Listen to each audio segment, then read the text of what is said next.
Okay, hi everybody. This is Mr. Manning, and this is going to be a pretty short video. Just wanted to get one of the lessons that we went over in class. I want to get that on video so that if you by any chance miss class or you need to see it again, then this resource will be available to you. So here's what we're going to do today.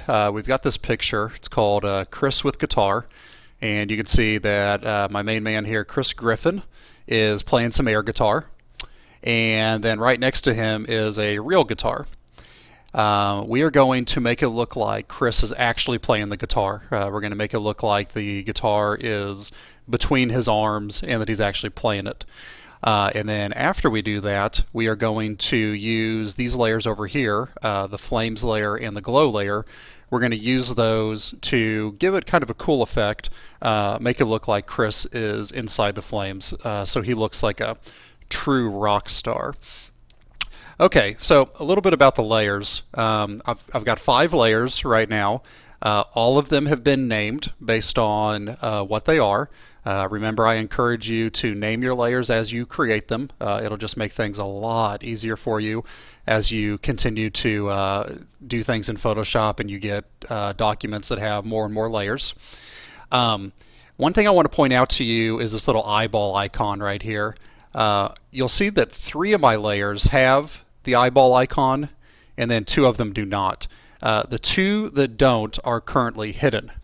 Now, that doesn't mean that they're gone. It doesn't mean they're deleted. It just means that we can't currently see them. If I were to turn the flames layer on by clicking on the eyeball, now you can see flames behind Chris. I'm going to turn those back off, or hide them again, I should say. And you can do that with any layer. It works pretty well whenever you're working with something and you have a layer that like is getting in the way or it's on top of something that you're working with. You can just quickly hide it and then do whatever it is you need to do and then turn it back on. Okay, so let's make Chris look like he's playing this guitar. Step number 1, we need to select the guitar layer. So I'm going to click right here on the guitar layer, make it blue. Step 2, we're going to use the free transform tool to position the guitar. So to get to free transform, I can click on the edit menu, go about halfway down to free transform, or shortcut Control T on the keyboard will work as well. So I click on free transform. Photoshop puts a box around the guitar. I'm going to use my cursor to rotate the guitar slightly. And then I'm going to put my mouse on top of the guitar and do a left click and drag it into place. Now, since you can't currently see Chris's hands, you're basically just guessing on where the guitar should go. You are going to have an opportunity to make some corrections to the guitar later. So for right now, just take a guess. Hopefully you get pretty close. Once you're happy with where the guitar is at, you're going to hit the check mark right up here on your options bar. It tells Photoshop that you like the positioning of that layer and it accepts the changes. All right, after we have the guitar position, we're going to hide it because it is going to be in the way of what we're going to do next. So remember, I'm going to just click on this little eyeball icon. The guitar goes away, and then I am going to select the Chris layer. I want the Chris layer to be my active layer. I want it to be blue. Okay, with the Chris layer selected, I am going to make a selection of his arms. The reason we're doing this is Photoshop allows you to make a copy or duplicate anything that you have selected. So we're going to make a copy of both of his arms, and then we're going to do a little bit of layer manipulation so that it looks like the guitar is underneath the arms and that he's playing it. So you can use any tool you want to copy the arms, or to select the arms. The magnetic lasso works.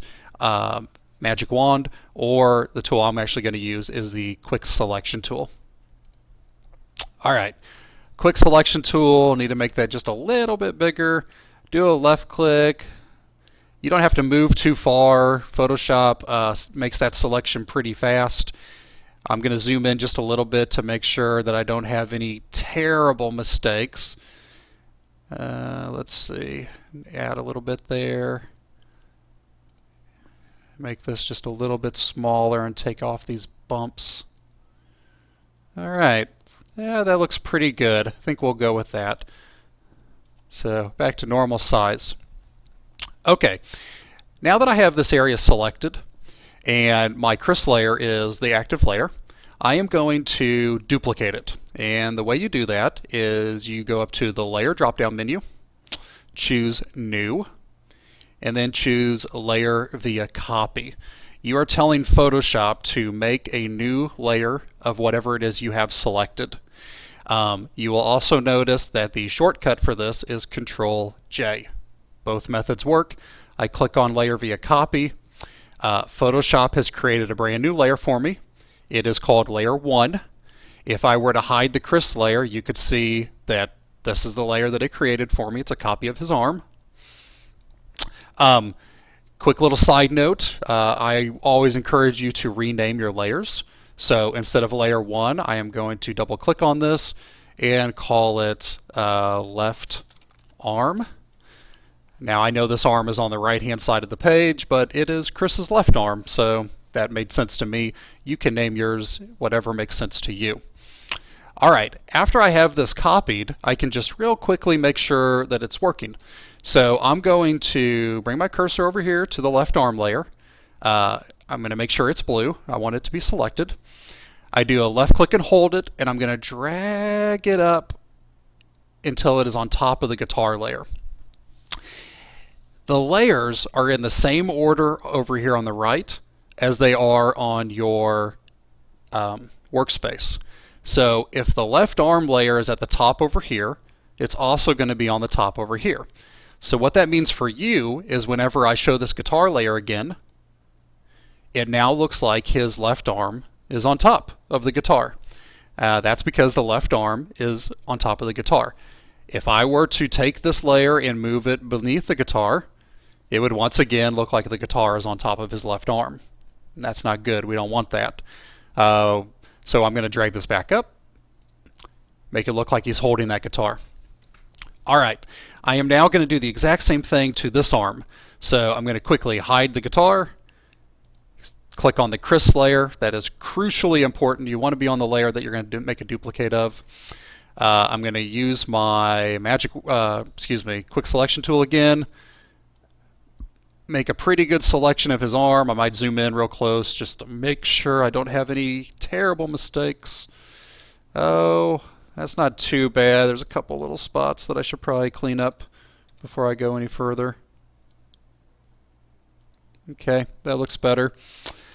Now with this layer selected, I am going to duplicate it. This time I'm going to use the keyboard shortcut, which is Control J. All right.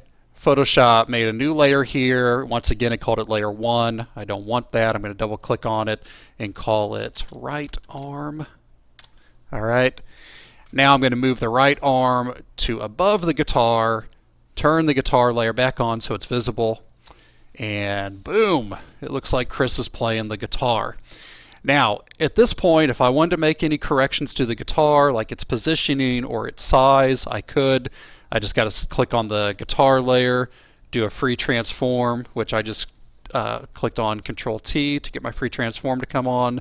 I'm going to make this guitar just a little bit bigger and maybe rotate it just a tiny bit. That looks pretty awesome right there.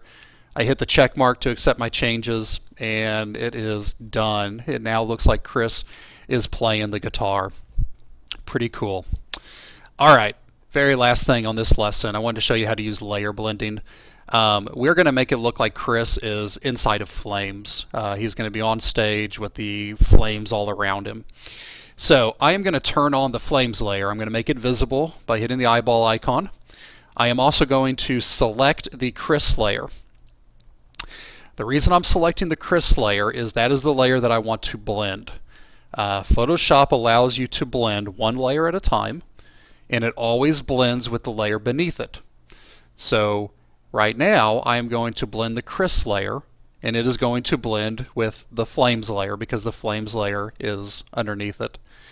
So with my Kriss layer selected, I go up here to my layer blending options. It is right next to the opacity that we used in a previous lesson.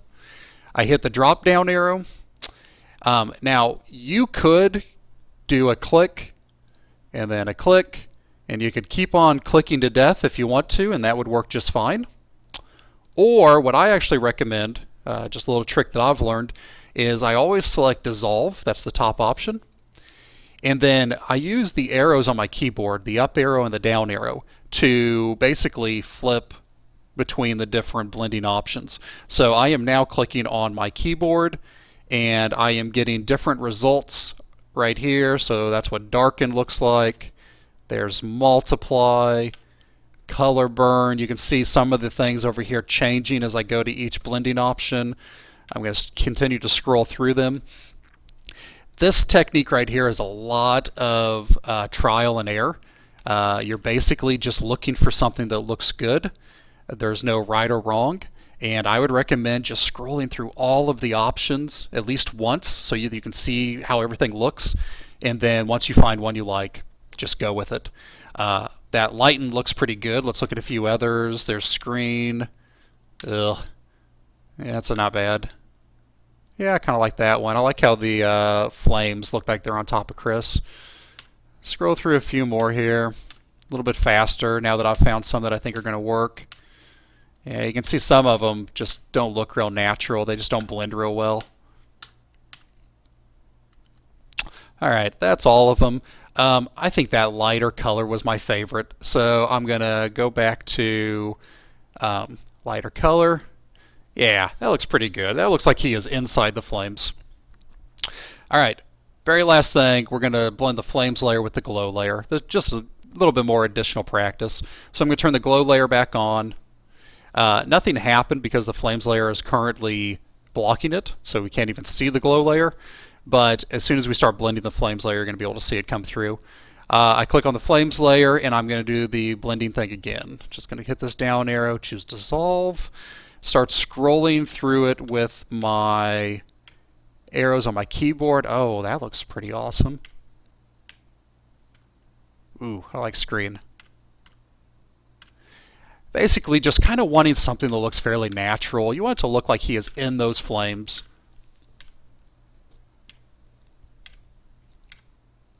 Ugh, that one's terrible.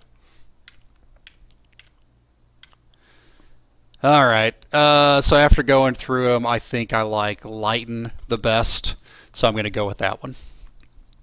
Okay, that's it for this lesson. Like I said, we went over how to duplicate layers. We talked about how to position them so that the correct stuff is showing on the top.